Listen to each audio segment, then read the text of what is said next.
What is going on? We're back at it with another quick lesson on triangular trade. So if you're watching this video, you're watching this video because either one, you were absent and you need to get the notes. Number two, you missed the notes whenever we were going through them. Or number three, you just wanted a quick review of triangular trade and mercantilism. So today we just did the 10-1 warm-up. That's only 3 questions. Make sure knock that out super fast. And then we did the triangular trade notes, which are right here.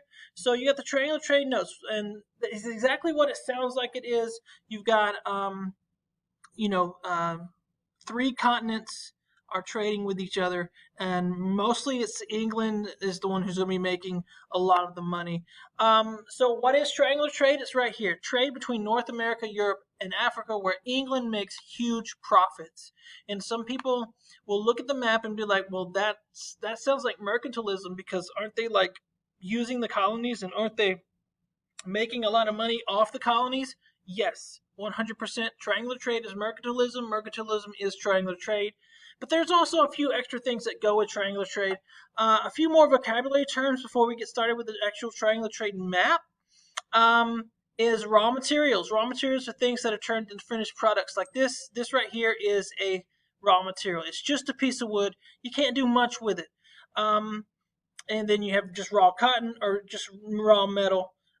It's nothing. It's just a big, huge hunk of raw material, and it's exactly what it is. And then you have finished products. These are things that you can use. So, like for the wood here, you would use a chair or make a chair.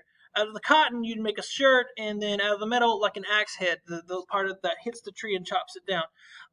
Those are finished products. And the thing about it is, people are going to pay way more money for a chair than a block of wood, and that's just the way it goes. And the colonies are the ones that are giving the raw materials out, and it's England, they're the ones that had the factories, and so they're finishing the products, and they're making some serious cash off the colonies.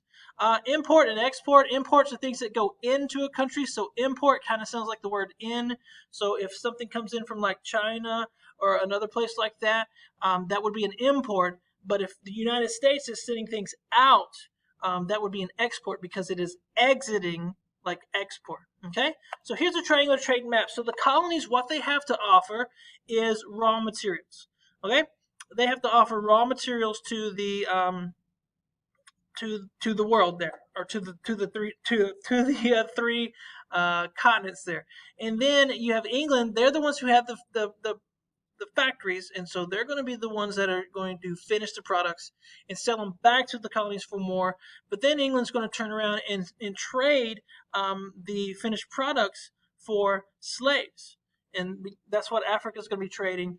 And the thing is that, so let's go through it. Let's start with the colonies here.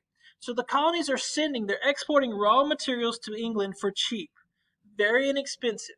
And England is finishing those products, and then they're sending them back, the chairs, the axes, the t-shirts. They're sending them back to the colonies for extra money. So England is making way more money than the colonies are, with this triangular trade or mercantilism.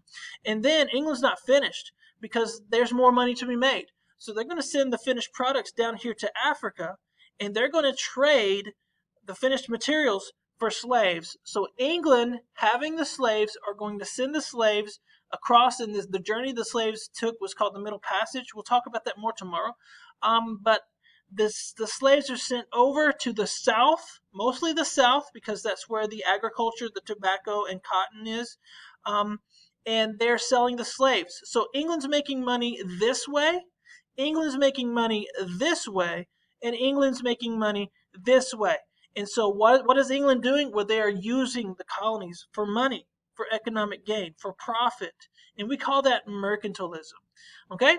So all you need to do is just type in these in the notes here, triangular trade notes, click that and open them up. Just copy them straight up. You can pause the video, copy them, and this is as far as you go. We will not get into this stuff, the triangle trade takeaways, until tomorrow. Tomorrow we'll also be taking a quiz at the end of class, so it's very important that you have heard this quick lesson. Other than that, I think we're good to go. So we'll see you tomorrow, hopefully. Have a good day. Bye.